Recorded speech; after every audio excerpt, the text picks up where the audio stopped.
Hello, you screwheads and retards. Welcome to my show. Today it's Saturday, so I'm going to do something different. The title of this video is called So You've Decided to Come to Korea. Let's say you've gotten out of college or you've been out for a while or whatever the case is, and you've made the decision that my life just isn't fruitful right now, so I'm going to hop on a plane, fly to Korea, and pursue an exciting career as an English teacher. And it's an eclectic mix. The people who are English teachers here, some are fresh out of college, some are corporate dropouts. I've known people who have been fired from high paying jobs on Wall Street who have come here to teach English. Whatever the case is, you've made the commitment. I should congratulate you. But another part of me wants to slap you right in the face and say, what are you, crazy? But anyway, this is a video to help you out. Now, most of you will be hired in something called a Hawkwon. These are after school academies for Korean students to improve their English skills, their math skills, their science skills, their taekwondo skills, you name it. And most of you, like I said, will be working in English Hagwon. And don't come here thinking it's going to be some type of vacation. It's not. You're going to get worked to death. And there are going to be nights when you're going to feel like slamming your head right against the wall. And let me tell you something, you're not going to be making a lot of money. There's actually, since 2009, there have been, when I look at the job reports, the wages actually seem to be going down rather than up. So don't think you're going to be making a lot of money. And Korea is not cheap. This is the land of the $20 watermelon. All right, so get all that into your head right now. And these Hawkwon owners, they're a mixed bunch. You got to understand something.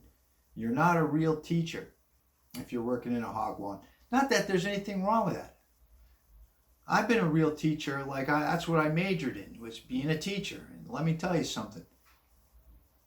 It ain't that glorious, So get this idea that you're a real teacher out of your head, because you're not. You're kind of half between a childhood plaything and a teacher, right? In between.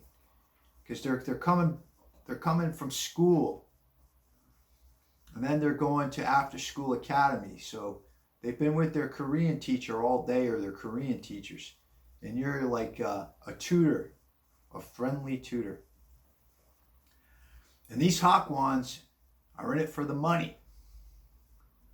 So I hope I hope you don't have high ideals about education.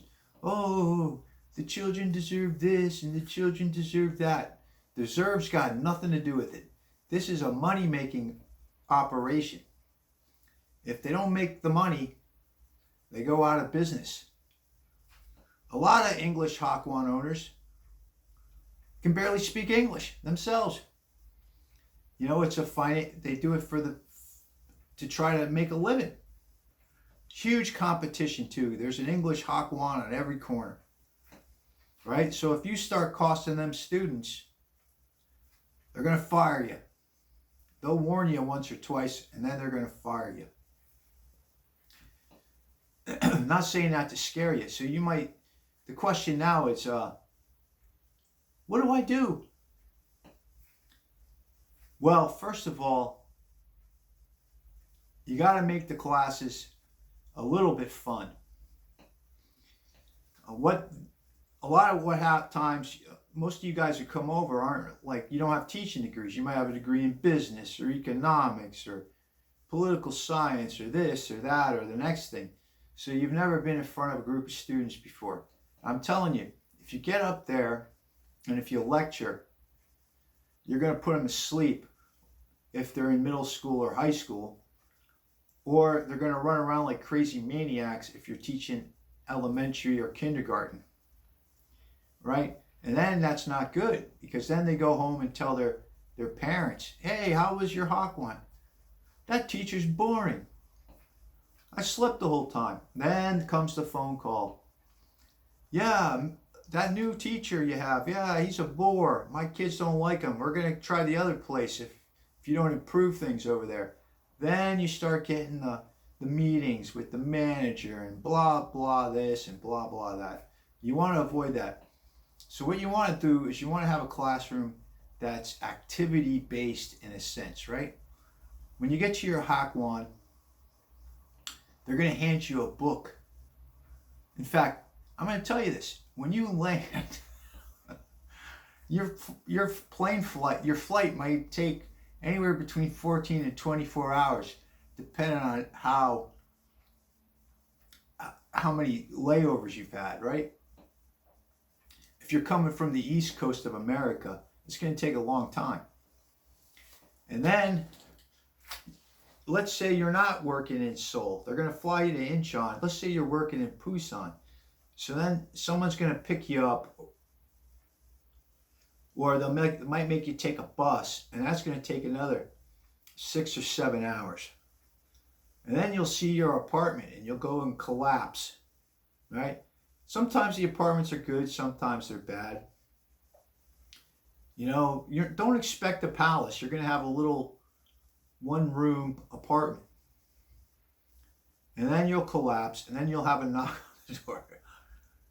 Hey, you got to come teach today. You know, it'll be your first day.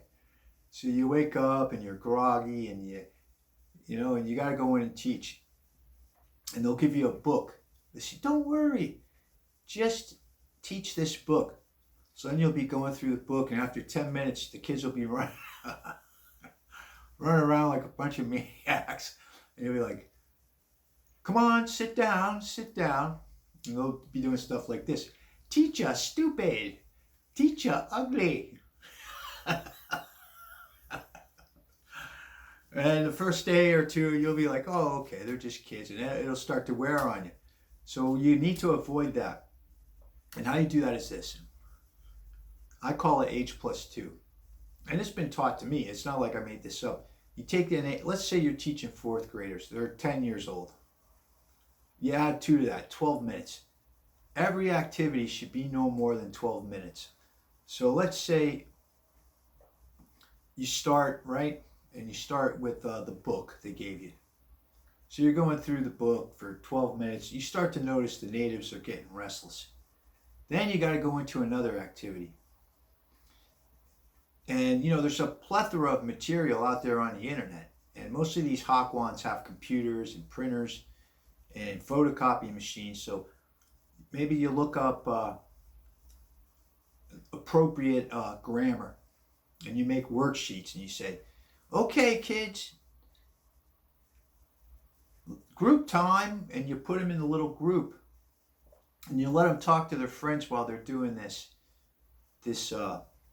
paper, their worksheets, right? So right there, you're looking at 24 minutes, and then you count the time. You walk around so it looks like you're busy, right? In case your owner, the Hawkwand owner, is looking in the door, which they do. Some of these rooms even have cameras, So you don't want to be sitting there drinking a Coke and looking at YouTube. And then what you do is you walk around and you pat them on the head and you say, good boy, good girl, right? And then you count it down. Kiddies, you have 3 minutes left, 2 minutes, 1 minute. And then you clap your hands, okay. And then you want to spend the next 12 minutes, 10 to 12 minutes, going over the assignment. Who wants to answer question 1? And, and that'll take another, let's say, so you're looking at 38 to 40 minutes there. And then maybe the last 10 minutes you play a game. Maybe bingo. Bingo's a big one. All the Hawkwand teachers in Korea know how to play bingo. Maybe you play hangman, or maybe you make up your own game, whatever it is, the last 10 minutes of game. So there you got a 50-minute class, and they're not running around like a bunch of crazy people, And that's how you do it. Because if you get complaints, you're out on your ear. Anyway, this went pretty quickly. I'm at 10 minutes. I don't like to make videos over 10 minutes.